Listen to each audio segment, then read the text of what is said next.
തെളിച്ചമേകാൻ പൊൻപുലർക്കാലം വെളിച്ചമാകുമ്പോ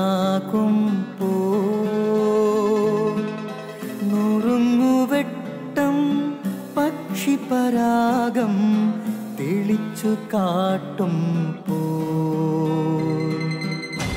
വരുന്നു ദൈവം മനസ്സിനുള്ളിൽ തിളക്കമേകിടാൻ തരുന്നു ധ്യാന പ്രകാശമാർക്കും വിളക്ക് വയ്ക്കുമ്പോൾ നുറുങ്ങുവെട്ടം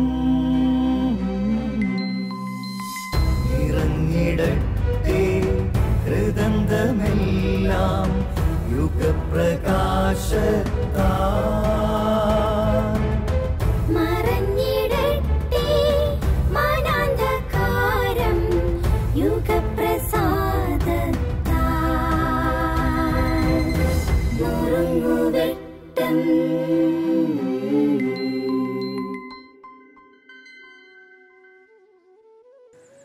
സന്തുഷ്ടമായ കുടുംബം.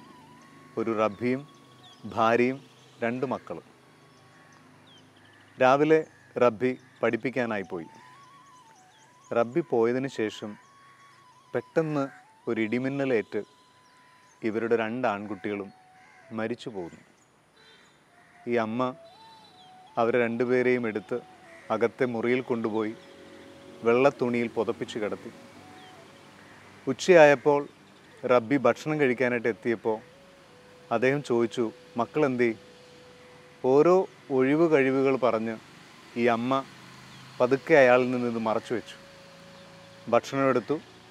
അയാൾ ഭക്ഷണം കഴിക്കുന്നതിനിടയ്ക്കും ചോദിക്കുന്നുണ്ടായിരുന്നു. പക്ഷേ ഇവർ ധാരാളം ഒഴിവ് പറഞ്ഞുകൊണ്ടേയിരുന്നു. ഭക്ഷണം കഴിച്ചു കഴിഞ്ഞ് ഈ ഭാര്യ റബ്ബിയോട് പറഞ്ഞു, എനിക്ക് അങ്ങയുടെ ഒരു സഹായം വേണം, ഞാനൊരു പ്രതിസന്ധിയിലാണ്. അപ്പോൾ ഉടനെ റബ്ബി പറഞ്ഞു, നീ ചോദിക്ക്.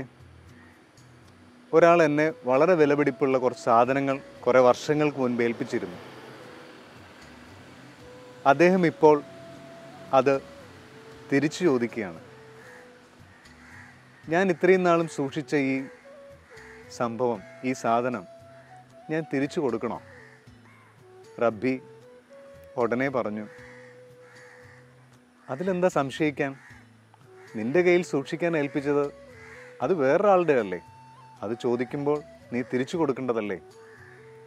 ഇത്രയും പറഞ്ഞു കഴിഞ്ഞപ്പോൾ ഈ ഭാര്യ റബ്ബിയെ ഉൾമുറിയിലേക്ക് കൂട്ടിക്കൊണ്ടുപോയി മരിച്ചു കിടക്കുന്ന മക്കളെ കാണിച്ചു കൊടുത്തു. കണ്ണുനീരോടെ അവർ പറഞ്ഞു, ദൈവം തന്നു, ദൈവം എടുത്തു. ആ അമ്മ കരഞ്ഞുകൊണ്ട് ദൈവത്തിന് സ്തുതി എന്ന് പറഞ്ഞു. റബ്ബി മരിച്ചു കിടക്കുന്ന തൻ്റെ ആൺകുട്ടികളെ കണ്ട് കണ്ണുനീരോടെ അല്പനേരം മൗനമായി നിന്നു. എന്നിട്ട് അദ്ദേഹവും വിളിച്ചു പറഞ്ഞു, ദൈവം എന്തുമാത്രം ദാനങ്ങൾ നമുക്ക് നൽകുന്നു, അത് ദൈവത്തിന് ഇഷ്ടമുള്ള സമയത്ത് തിരികെ കൊണ്ടുപോകാൻ അവകാശമുണ്ട്. എല്ലാത്തിനും ദൈവത്തിന് നന്ദി പറയാം. പ്രിയമുള്ളവരെ, എന്താണ് ദൈവം തരാത്തതായിട്ടുള്ളത്? അത് തിരിച്ചെടുക്കാൻ ദൈവത്തിന് ഏത് സമയവും അവകാശമുണ്ട്. നമുക്കൊന്നിനു മാത്രം ആഗ്രഹിക്കാം, എല്ലാത്തിനും ദൈവമേ നന്ദി എന്ന് പറയാം. ദൈവമേ എല്ലാത്തിനും നന്ദി.